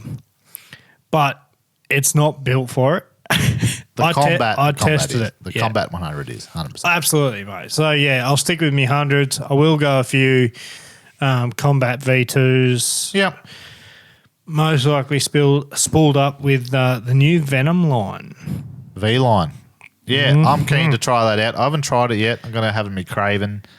I think it's 34 pound is PE2. PE2, 34 pound. That's not bad. That's solid. That's solid. Yeah, I'm going to. We're talking J-Braid here, J-Braid Grand. I'm not talking J-Braid Grand down either, but J-Braid Grand PE2 that's what I run on a lot of my reels. Pound. That's what I run on a lot of my reels. Yeah. J-Braid Grand, I run on my ATC 200, Combat 200. I also run a fair bit on a little bit of yellow belly gear down to 20 pound, that sort of stuff. Excellent line. Still good line for freshwater fishing. Beautiful. So it's very exciting times. We're going down to Cod Nationals, and I'm fucking excited. If you can't tell, we've talked about our reels and lines and rods and lures. Now, lures, obviously, we can't talk too much about lures. Not that we're going to be secretive fuckers. It's more so it's dedicated lure sponsor days. So we're going to be using Bassman one day. You dictated a little bit. Bassman and then Pavs and then the Xeric and... That's a little secret too. The Pavhart lures, mate. His hard bodies. Oh, Pimp Daddy lures. They're weapons. They're fantastic. I got a couple off him probably 12 months ago, 18 months ago. And some of you still haven't swum. Catch some fish on them. Some of you still up in your cabinet. I've got one. I've got one left in the cabinet. Is that the Pav 21? Pav 21 in a... No, I've only got the 20 left in the cabinet. Right. The 21 got swum. The missus stole that and caught a fuckload of yellow belly on it. So, it's going to be great. We've got some awesome people down there, some big dog names. And like we said, if you just want to have a chat, hit us up. Like, we're going to be at the pub down at the Moala Ski and Fish pub, whatever. Yeah. But after that, come back, have a chat. We'll have a set up the mics. Let's go. Yeah, absolutely. Anyway, mate, so recently you've had a bit of a look into tungsten weights. I have, mate. I've dug myself a proper rabbit hole here. And look, this is not for all anglers. This is going to be for the guys who love running the forward-facing sonar. So if you don't like it, tune out. If you do, fucking let's go. Yeah. If you're all for it, everyone's fucking hit and miss with that shit. Yeah. So anyway, forward-facing sonar. So I've been doing a bit of research and study and listening about obviously forward-facing sonar benefits. So what I've come across, and this is not very big in the Australian market, but it is huge in the States. So it's a little bit, it might be a secret to you, might not be to others, but hey, have a listen. Now, this is something me and Dane both haven't tried. This is only word of mouth. I wouldn't say haven't tried. I've seen it. Yeah. But it's not something that's clicked in my brain. No, that's right. It's got my brain ticking is tungsten weights. Now, what I mean by tungsten weights is obviously the difference between lead. Chin weights. We use tungsten chin weights all the time. Yep. They're smaller. They're smaller for the weight they have and then lead. Absolutely. So a lot of chin weights and stuff, we dibbled into that. And when you go to a tungsten, it's near half the size for the exact same weight. Yeah, that's right. Now, so in a lot of the American scenarios, when they're using tungsten, whether it be a drop shot, a jerk bait, they're putting tungsten on jerk baits. On jerk baits? On jerk baits. So something that's meant to suspend. Yep. They're adding tungsten to jerk. Oh, that doesn't click in my head. So whether it's more so not, they don't want to obviously affect the lure they're using. But they're using small amounts of tungsten. So whether it's an adhesive tungsten that goes on like a sticky weight, there's tungsten wrap now, which you can put around your split rings. I've seen that. It's like a tungsten wire that you can wrap and then cut off to size and that sort of stuff. Yep. Or it's great. A little bit of a tip. If you see tungsten wire, great for adding into soft plastics. Just that little bit extra weight, but it doesn't take up any extra profile. Yeah, it's a bit of wire. Just push it straight up the guts of your plastic, mate. Yeah. You've got heaps more weight. Finesse fishing lets you do that finesse fishing deeper, quicker. Absolutely. You nailed that on the head. Yeah. So everyone that's over there and has done this trial with tungsten, the return you get from your live sonar is so much greater with tungsten than you do lead. Yep. So if you're fishing 60, 80 feet away from your boat and you lob a 7 gram jig head that's tungsten, you are going to get a way better return than you are with a lead 7 gram jig head. So in my head, straight away, I go, you think about lead, how soft is it? You can scratch it with your nail. Absolutely. Whereas tungsten, I think it's, don't quote me, but it's one of the hardest materials you can come across. Yeah. I think it's like those whole tungsten rings are indestructible. But the thing about it is it's a smaller size, heavier weight, so it's got to be a denser material. Yeah. So when you think about it, it makes sense. You chuck tungsten gram for gram out there, well, lead weight is soft. It's not going to return a sonar back as quick. Tungsten is because it's such a harder material. And I'll just dibble into sonar return here. So obviously your harder bottoms, such as rocks, they're going to give a way better return than a mud flat. That's right. That's why when you go under rocks, you can see that very sharp line of the rocks and everything. It's sharp, very distinct. Yeah. You go in the mud, what you're looking at.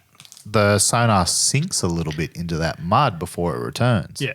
Even when you're vertically fishing on mud, you realise you can see your jig head go past the bottom, but it's still dropping. Yeah, that's right. You're like, when you get a rock, it's nearly instant. Yeah. So your return is what you're after, and tungsten gives you the volume of that density, the better return over lead. Yep. So that's basically, we're not scientists, but that's our exactly. That's our thoughts. Yeah.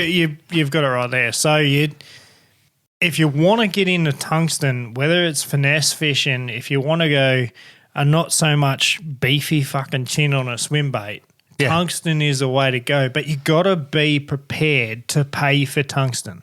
It is way more expensive. It absolutely. And Bait Sanity, they do pretty good tungsten sticky weights. Sticky weights adhesives, yep. They do. Sticky weight adhesives, they're awesome.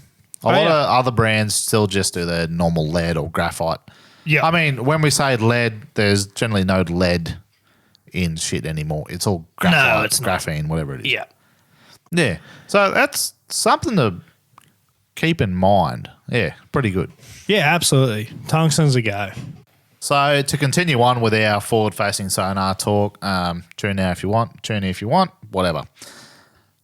Aaron's written down Livescope to the next level. So I thought when you wrote this down, you were talking about the guy over in the States using the VR? Virtual reality glasses. So this guy over in the States fishing pro tournaments has got these glasses on his head that beam straight to his eyes in front of him, the forward-facing sonar. Yep. But you turn to me and go, nope, that's not what I was talking about. What the fuck are you talking about, bud? So this is something from the American market, which I've also heard. Now, this is a game, especially for the cod fishers, proper game changer. Yeah, okay. Now, I heard about this and I had to research it myself because I was like, fuck, this is a handy tool, especially for chasing cod. Like if you're on the move and you see this cod. So for instance, I'll put you in this situation. You're flat out on the electric. You're searching a bank for you're that. You're going 6-8 Ks an hour in the boat, traveling along, scoping out. Yep. And you finally come across that meter you're after. You see him on the scope, go, shit, I want him. What's the first thing you want? To stop dead in my tracks. Absolutely. Now, this gadget is called bass brakes. Bass brakes, okay. Bass brakes. So the hard part about the Australian market is it does mount off your power pole. Ugh. Yeah, but however, this can be beneficial in so many ways. We can modify stuff. Okay. And as we're talking, most cod and yellowbelly fishers, we're not using power poles. No. That's mostly for brim and bass tournament fishers. Yes. They're going to be having power poles on the back of their boat. So these also known as bass blasters, bass brakes, whatnot. These guys are two 40-pound Minn Kota props mounted off the bottom of your power pole. Okay. And you can be going flat out. You see that fish you want, they call it a stopper button. So it's like an e-brake for your boat. Pretty much. So they mount a big button, obviously, in your floor on your deck. Yeah, just foot press and it. once you hit that, both these props get into it on each side. There's one on each side. Stops you. And they just pull you to a T.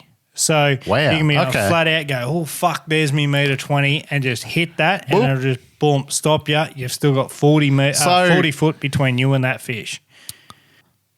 That is pretty cool because, thinking about that, they pull you up dead on the spot that you press the button. So obviously they've got some sort of GPS or something in them. Yeah. They'd have to because they're not going to be able to judge speed and distance and how you're traveling, that sort of stuff. It's just it's an e-brake. I want to stop right. Nah, I'm calling it right here. If I'm on the front of a boat and I push that button, I'm going forward over the front of the boat. Yeah, you want to be careful. And it's funny in this. So the last Bassmaster Elite, which Trey won, there was a Japanese angler with it, and the marshal said that he practically told him where to stand in the boat. Yeah. And that was his spot to stay because if he hit these anchors, he's going to end up on the front deck with his camera. Yeah, That's how much they pull you up on the dime. And that's their words. So you want to be prepped for it. Absolutely. So I'll give you a bit of a rundown. So they're like a trolling motor mounted on a shallow water anchor. I have seen some people not mounted to their power poles, but it's 2 electric motors off the back that face away from the boat, and they press a button and that pulls them up. Yeah. It's like that, but a bit more sophisticated. Yeah. So it was designed by crappie fishermen. And the fella that designed it was Jonathan Jones, who made them for scoping crappie. But yet you can see really quick that they're greater for so much more. Yeah. Now, Jonathan designed these brackets to go directly on a power pole or a raptor pole. Raptor, yeah. So what is it? Minn Kota Talons or what's the Raptor brand? Or is it just by itself? Minn Kota Raptors as well. Yeah. Oh, so Talons and Raptors, yeah. So they're both 2 40-pound thrust Minn Kota trolling motors. You have a stomper button which is a switch on the front deck for your boat. You're going along scoping for these suspended fish out there in front of you. If you're going with the wind and you need to stop immediately, you can deploy these Minn Kota props, aka on your power pole, down or keep them deployed as you're going along. Once you hit this button, your boat will slow down or stop it immediately or back up if you need to be from a spooked fish. So especially in these pressured fisheries around here, if there is a fish 10 to 15 feet in front of your bass boat and you're talking about 20-foot bass boat, these 2 trolling motors that are now 35, 40 feet away from these fish, which is a safe enough distance that you won't bother them, will now stop you on a dime. So whether you're able to stop your boat with them or without knowing where they are, you can also stop and back up as they're swimming towards you. Wow, okay, yeah. So for me, thinking about that straight off the bat, I use Downscan and Clearview and that sort of stuff, structure scan a little bit to find patches of yellow belly and redfin to do vertically. Yep. So straight off the bat, I'm thinking you rock up, you see the patch, you hit that button, it's going to keep you over that patch. But what I do now is I turn the electric, instead of facing forwards, 180 degrees and try and blast me backwards. Exactly. So they're saying that the water coming off your front electric will spook them. Will spook them, but the ones off the back of your boat that are 20 feet behind you, that will stop you without spooking the fish. Exactly. Now, can you imagine this in the cod fishing industry? I think it is the next pinnacle. It's the next thing we're moving to. Fuck, mate. And like as any cod fisher I'd know that you're live scoping cod, you're flat out on the electric all the time trying to find that You're meter. moving a hell of a lot. And if you can go, fuck, there is the amount of times I've had there he is and he's under the boat and I fucking spooked him. Yeah. Shits me to tears. Now this type of technology goes, righto, you've got the advantage here. How about we stop you and I'll let you cast? I fucking love that. I love that. So that's pretty cool. And that's pretty cool. And I love the way they've thought about it being a stomp button. So you don't have to reach for your remote. You can just go fucking whack with your foot. Yeah. You're already looking at scope. You're on your pole. You're lining up your cast. And once your boat's stationary, you've just got that. Thanks for coming. That's pretty cool. That is pretty cool. I froth Actually, talking about stomp buttons, and this is an open idea to anyone that wants to take it. I don't give a shit. I'm not going to do anything with it. But I want a big red button on my boat. Who doesn't love pressing a big red button on their boat? It'd want to be a beer dispenser. This might be as good, if not better, and this is an idea just floating around in my head. But every time I catch a fish, I want to turn around and press a big red button. Ka-chink. But do you know what I want that big red button to do? What's that? It's going to go straight to my phone. It's going to tell me the GPS location. Oh. And then I'm going to put in pressure. You want it's all gonna, the It's info. going to tell me the pressure, the time of day, the sun cycle, the moon cycle, all the information you can get. from pressing that red button from catching a fish. How good would and that goes be? straight to your phone and logs it. I reckon that would be an unreal idea. That'd Someone fly. out there with many more smarts than me come up with that idea for a big red button. Just caught a fish. Tell me all the data I want to know after Yeah. I've caught that. While I've caught that fish. If you got into a weather place or Yeah. whatnot, and get all the info from there, the barometric pressure, Yeah. the wind speed, what direction, moon phase. Yeah. You know, that be would unreal. Be mint. You and could it just log so much. logs an absolute diary for you of where and why and how. Then And- you can go back and add in what bait and And going off the back size. of that, there's another podcast called Mercer. you've told me about this. Yeah, I'm keen to check it out. So he's the fella that does the interviews and presentations and whatnot for the Bassmaster Elites. Awesome. His podcast is unreal. If you want to get that American scene, absolutely listen to it. Yeah. So he was talking about being a marshal on one of the lakes for a Japanese fella, and Yeah. exactly what you said there. So this Japanese fella was like, the way he said it was, in pre-fish day, this bay was good. And Mercer was like, what do you mean? He said, it was overcast, exact same conditions. I caught fish, 6-pounders. Yeah. He's like, comp day 1, 2, and 3, no fish, sunny. He said, today's the day. Okay. And Mercer sat back, and it was unreal because he was like, the next 3 casts, he caught 3 6-pounders Pounders. in a row. Yeah. He knew the size of the fish.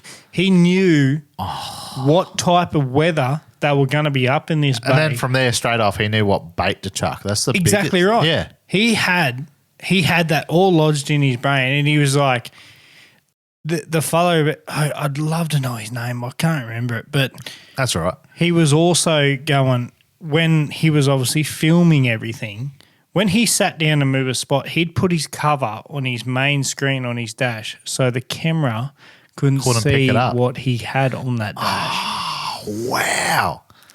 And he asked That's this fucking Japanese thinking. angler, and he said, why do you cover it? And he said, everyone Everyone does it in knows. Japan. You do not show. Really? You do not show where you've been, where you're going, your waypoint. You do not show anything. Anything. It is secretive as shit. I love So they- Japan. I fucking love Japan. That is so cool. They- they think so far ahead. Yeah, absolutely. And you could imagine another angler, and he's watching this pan of him taking off in the boat, and he there's just pauses fucking it, huge just fish. zooms in of what part of that lake he's in on his In mapping. 4K definition. Yeah, it was mind blowing to listen to it because he was like, he is so far in front Yeah. of everyone else, Thought about it. Thinks ahead. and he knew that bay was going to have 6-pounders, and he caught 3 in a row. That's nuts. That is fucking nuts. Oh, absolutely. Yeah, it's real cool. Well, and I'll step on the topic. Trey McKinley. McKinley or McKinney? McKinley. McKinney, sorry. That was well, but He is a young up and coming dude.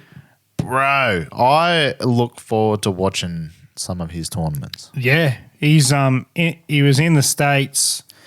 Obviously, he's in the States. He's 19 years old, mate. And this fella has just fished his second Bassmaster Elite on Lake Fork, Yeah. and he blew the field away. He did 100%. He even got the what do they call it? The Centurion belt? Century belt. The Century belt. That's over 100 pounds of 100 bass. pounds of bass he caught during the Stupid. tournament. What was it? 130 something pounds that he ended up catching. Yeah, during the tournament. 130 pounds, 7 ounces, I think it was. Unreal. That's good job, bro. Good Yeah, he's fucking he's job. done- Let's go. Done real well for himself. He's top fella. So I followed him through the Bassmaster Elites, Yeah. and hands down, mate, he deserved And everything. he's 19. He's 19-year-old. He absolutely loves his family. He travels with his family. He's got into this comp, and from day 2, he's leading it. He's catching fish the way he catches them in his backyard. Yeah. He just done everything right. The thing that you told me about him that got me excited was he went to, and they have this thing over in the States called Bass University. You actually go to university to learn how to catch bass. Yep. And guess what? This guy pulled out early. Yeah, he did. Yeah, he went 2 years early and said, I can do this. He said, I can do this. Let's go. And his family went, you know what? We're going to support you. Yep. Let's fucking go. And because of that decision, on his second ever Bassmaster Elite competition, he was now the youngest Elite Series champion. He's the youngest angler of the year. He's the youngest rookie of the year. And he's also the youngest angler to get a Century Club membership belt. Hands down. Bro. That is unreal. That is unreal. Mate, he's... Hands down. Mate, hats off to you. I watched a lot of it. Mate, I remember I stayed up and I'd set my alarm for the last hour and whatnot and just watch him. Like, obviously we're in a bad time zone compared to them. But to see this young kid at 19-year-old, he's dedicated. He's got such a future. Like, he's unreal. already hit something that every Aussie dreams of. And he said in his interview that his next goal is the Bassmaster Classic. That's his next goal. And they were like, why don't you shoot bigger? And he said, I never shot for here. So he's gone from going, I can do it. I've made it. Second comp in. I've won it. Yeah. My next step is the Bassmaster Classic. He's, hands down, I reckon he's going to do it. I'll back him. Well, And the part I like about Trey is he's also influencing a lot of the younger generation to go, you don't have to be 25 to join the Bassmaster Elites. You can do this step by step. If you feel confident. Dedicated enough and good enough to do it, let's go. I watched one of Trey's interviews at the end, and this is something that'll stick with me forever. He said, on my first ever show up at Lake Fork, he said, I had some of my biggest ambassadors in the fishing industry. So people he's looked up to his whole life. Yeah, he's looked up to him. He's gone, holy shit, I'm fishing with people that are my inspiration. Yeah. And he said after he'd won that Lake Fork round, he said, I had some of my ambassadors and people I really looked up to going, mate, can I get a photo with you? And he couldn't believe it. He was like, I should be getting a photo with you. Like, I don't understand it. And Jared Swindle was the one that walked up to him and said, mate, soak it in. You deserve it. And he said it stuck with him ever since. So Lake Fork ended 2 days ago, and he's still at Lake Fork today. He's still there helping fans out. Bro. So here's it. Hats off to him, man. That is I can't even put into words. Like, you should when you get on, if you follow him on the socials, you should see him when he's hooked up to an 8-9 pound fish. He is so casual. Really? He's just hooked up, and like I watched one. It was a 7 pound 7 fish, and it was the one to get him in the Century Club over 100 pounds. And for the people that don't in Australia that don't understand, we're talking in pounds and fish and that sort of stuff. Like a trophy fish over there is what? 10 pounds the pinnacle. 10 pound is your pinnacle fish, and he's catching these things. 7, 8, 9, 10 pound. Like anything over 5 pounds is a monster. Yeah, that's a great fish in a comp. Yeah, great fish in a comp. And this fella's just boat flipping 7, 8 pounders like no tomorrow. And the one that stuck out with me was watching him with the 7 pound 7 ounce fish. He hooked this thing and he knew it was going to be the fish that put him in the Century Club. The casual mood he was in was, this is the one. And he just brought it to the boat so gently. Unreal. He cradled it in, and there was no celebration yet. Yeah. He took the lure out, he weighed it, he put it in his live well, and then he erupted. And I was like, fuck, mate, you done so well to hold all that in. Yeah. You got to be humble right up to that point. Yeah. That's someone catching their first meatery. Like, that's a big comp. That is a big competition. Even more than catching your first meatery. And that's something I want to touch on in a second. But that absolute achievement. Yeah. Is something that, what do you reckon? Not even a 0.1% will manage. Oh, yeah, guaranteed. Yeah. He's ticked so many boxes in his first 2 comps of the Bassmaster Elites. Yep. Trey, on the other side of the world, you probably would never hear this. You probably won't hear about it.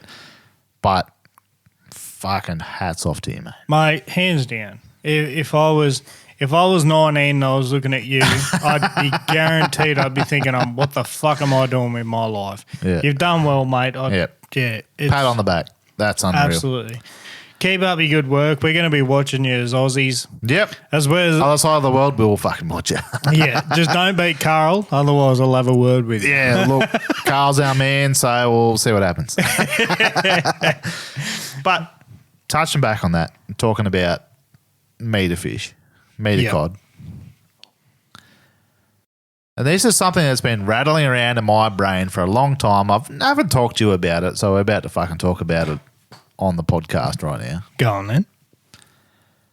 Do you, and this is about all trophy fish. Yep. Not just cod. We're talking yellers, we're talking cod, we're talking redfin, trout, and all that sort of stuff. Do you think that the trophy fish measurement needs to be shifted over the years? Okay, so that's a good point. Just to put it in perspective, I've been chasing cod my whole life. Yeah. Loved it. I've been chasing cod for 20 plus years and I've never caught that trophy fish.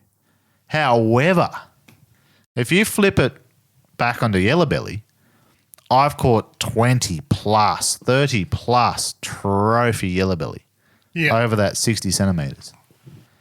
And you don't get sick of it. It's not a bad thing. No, you don't. That 60 centimeter yellow is unreal to catch.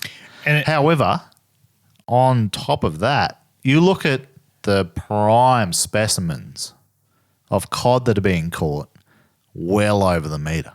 Yeah. And this is a bit of a controversial subject. Do you think the trophy measurement needs to be shifted now with times with, one, there's a heaps more social media exposure. Yeah. We've got the technology. We've got the technology. And back in the day, it was like, we're talking about people catching these cod 200 pounds, whatever, back in the 1800s. But there is so many people that can catch meter 20 cod so consistently now. Yeah. They're proper good anglers. I'll give them that. Yeah, super good anglers. But the trophy measurements have always stuck to be the same. At a meter, yeah, absolutely. So, okay, I've got a really good theory on this, and that goes down to location. Yeah, 100%. If you catch a meter at Copeton, pat her on the back. You catch a meter 15, meter 20 at Copeton. Well done. That's a trophy. Proper. Where if you go to a place such as, even go to our backyard here, the Macquarie River. If you catch a 90, that's where the fucking good session at the pub. Bloody good fish. So I reckon it does count with location. Yep. You've got to put into a situation where those cod are more likely to be bigger. Yep. You can't just go to the Macquarie and expect a metery every day. Everyone goes to the Copeton going, I'm going to get a metery. Yeah. That's fair enough. You can tick that metery box off, but I do reckon it comes down to location. Don't be harsh on yourself if you come So say you're fishing a Lachlan and you catch a 95 centimetre fish. Don't be disheartened, mate. That is a fucking cracking fish. Donker. That's worth going to the pub with the boys type of shit. Yeah. You get a 95 at Copeland, you're disheartened. Yeah. Because it wasn't quite the metre. And that's the thing I'm talking about. Like, you're talking about the 60 centimetre yellow. Yep. How many 60 centimetre yellows have you ever thought or heard about coming out of a river? Very, very rare. That's a fucking trophy and a half. Yeah. But you go to a dam fishing situation and all the boys, you and me included, all the 60 centimetre fish. Like, we've had a day at Burrendong where we've caught, 12 over 60? Yeah, for the day. Yeah. For the day? And see, that's 12 what I mean. Like, over 60. Just to put that into perspective. yeah. If you said that I had 12 over 60 in the river, you're a fucking god. Exactly right. Location counts. The location counts. So like, to me, a Burrendong fish that is an absolute trophy is 64 plus. yeah, okay. Yep, I can see that. Look at the boys down south at Hume. I obviously haven't fished Hume. Yeah, I reckon that there's another fisher that needs to come into the topic, because down there, 670s aren't unheard of. no. They're 650 is semi-common. I reckon a 650 down there is a trophy fish. Yeah. A 630 at Burrendong. A 6 and saying Windermere is a trophy damn fish. Yeah, But- there's heaps of good trophy fish over there. There's something about Windermere. Like, you do have to work hard. You got to work hard. And it's only, in the last month or two, I cracked 610, a bit over 610 in Windermere. Yeah, that was your biggest fish at Windermere. Trophy fish. But even when I landed in the net and I said, please come take a photo of me, you said, oh, it's not that big of a fish. You come over to me and said, oh, it's not too bad. Because we're used to Burrendong yellows. And I said, it's went 610. And you're like, shit. Yeah. Like, yeah, the amount of time, if you find them at Burrendong, like 630 is pretty average. 620. Like, You can't say pretty average. I shouldn't say average. You got to find them. Fucking trophy fish. Yeah. But like I said, in previous times, I've caught them up to 690 in Burrendong. Yeah, you've caught a 690 at Macquarie. But I've caught, 20 over 650. Like, Yeah. that bracket, that's big. That's really big for that dam. Yeah. And like I said, if you go to Wyangler and you catch a 55 centimetre yellow, That's a trophy. that's a fucking trophy. Yeah. Like a 50 centimetre fish at 50 centimetre yellow belly at Wyangler. Huge fish. Mate, it's fucking So- huge. These people out there that consider these trophy levels 600 and a metre yellow belly and cod don't necessarily consider that a global measurement. No. Consider where you're fishing. Yeah. Think of your environment. Think of the area. Yeah. And if it's a good fish, it's a good fish. Don't get disheartened. No, or fucking, don't be like, oh, I caught a 59 out of angler. It's not the 600 trophy. 59 away angler. That is a trophy fish. That's enormous. Like, Yeah. Let's go back 8-9 years in the Macquarie. If you caught a 70 centimetre cod in the Macquarie, Yep. that was fucking Huge you fish. put it in the post, send it to your mother, because that's a good fish. Where now, like, your 70, your 75, even your 80s, they're common. Yeah. They're common. Like, now we're I- talking trophy fish above 90, a metre. Yeah. Like, I don't think we've had a trip in the last 12 months that we haven't got a fish, cod below 70. No, we've got one every trip. And that's why we have been saying Macquarie River is fishing red hot right now. Yeah. Because of the size. We've been consistently catching a size every trip over 70. Yeah. At least one. Yeah, at least always a one saviour over there. 70. So don't be disheartened by the size of your fish and just think about where you're catching it and the common size to the trophy fish in that river system or dam system or whatever. Yeah. Yeah. Don't be harsh on yourself. No, do not be harsh on yourself. So we might end it there on a bit of trophy fish talk. And I think that's going to be something that comes out over the next couple of years of what's a trophy fish for where I'm fishing, not just the general size. Yeah, that's right. Well, on that note, if we're going to call it, Yep. boys, girls, ladies and gentlemen, the mental health lure board Yeah. is killing it. Guys, we've got enough. We're just about to do our $6,000 mark out of 10. Yeah. And that's one of our goals for what we try to achieve with this podcast. We wanted to raise $10,000 for mental health. We're pretty much at the $6,000 mark now. Yeah. $6,000 in, 8 months? Since September. I'm not good at math, whatever that is. So That's 7 months. So 7 months, we're up to $6,000 total charity. To charity. Unreal. Pat yourselves on the back. Been unreal. And it's the support you give us, the support you give the mental health. Yep. We're absolutely so glad that we can do a podcast. We can raise some money for something good. Yep. You guys can get a bit of info out of us from us couple of dickheads. As much as you can anyway. Milk us like I said. But, yeah, no, it's really good. If you guys do have a lure that you'd love to donate, old, new, you name it, please send it in. We'd love to get it up on the board.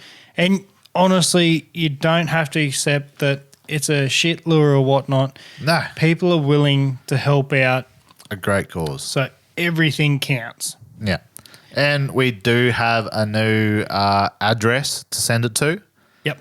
So if you could please address your donations to Parcel Locker 102 96 42 370 65 to 69 Talbot Street, Dubbo. Repeat that one more time, brother. 2030. It's a bit of a mouthful. So, Parcel Locker 102 96 42 370 65 to 69 Talbot Street, Dubbo. It is up on our Facebook page. It's on our Facebook. So if you get stuck and you can't understand us dickheads, it's on our Facebook page in our bio. Yeah. The parcel locker's there. The address is there, Dubbo, New South Wales. And we are so thankful to everyone for their donations. We still have so many lures that we still need to auction off, but it is great to keep them rolling to help us and help you guys reach this level. Well, we want to reach 10 grand in. Absolutely. And there's no time limit, like we said before. There's no time limit, but we're 7 months in, 6 grand down. Let's go. And before we go as well, I'll give a big shout out. Matty Fraser with his Baramba. Oh, thank you so much, Matty. That custom-made Bidgewong with a paddler front, it is an unreal lure. It's broke our record. It is. It has broke our record. So, Chris Davis. Thank you so much, Chris. Big shout out to you personally. We're speechless. Really appreciate it. Hope you enjoy that lure. You know it's going to a good cause. Mate, absolutely sensational. As well as me and Dane are both out of our own pockets. We got some slickbacks painted up. Yep. Yeah, we paid for the slicks back straight out of our pocket and we got to paint them up by Colour Shift Customs. He's got some mental health written on the back. Yep. 1 of 1, 2 of 2, 3 of 3. So we got the first one has went for $200. Congrats, Lockie. Thank you very much. He has supported us a lot. He has. Big He's shout bought out quite a few. to Lockie. He's bought a few of our mental health lures off us. And, yeah, he says he wants to collect the set. There you go. So if he wants a set, he's got two more to go. So, no, it's – yeah, you can't get over it. The enjoyment out of this is next level. We waffle on about this so much, but it really is. It brings us – we are just the facilitators.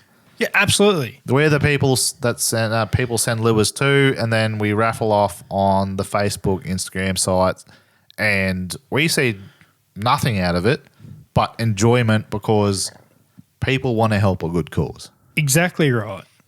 Yeah. So anyway, on that note, we've also got some tournament shirts coming. Yep, we do have some fishing shirts coming. Big supporters of mental health as well. They got Are You OK? They've got our sponsors that helped us out through the year. It's obviously got our CodTales stuff. Yeah. And we've also got some hats lined up as well. Yeah, a few hats going. We will have a bigger order in the future. We just started light. As you know, we're just trying to kick things off here. So hats, if you just want to help us out. brag mats, the stubby holders, profits go towards mental health. Yeah, absolutely. So and on the big note, brag mats, they are getting low. We've got some stubby holders left. We got some shirts coming. Yeah. But the brag mats are getting low. So if you want one, get in. Stay tuned. Beautiful. Righto, guys. We'll catch you later. Thanks, guys. See you another week.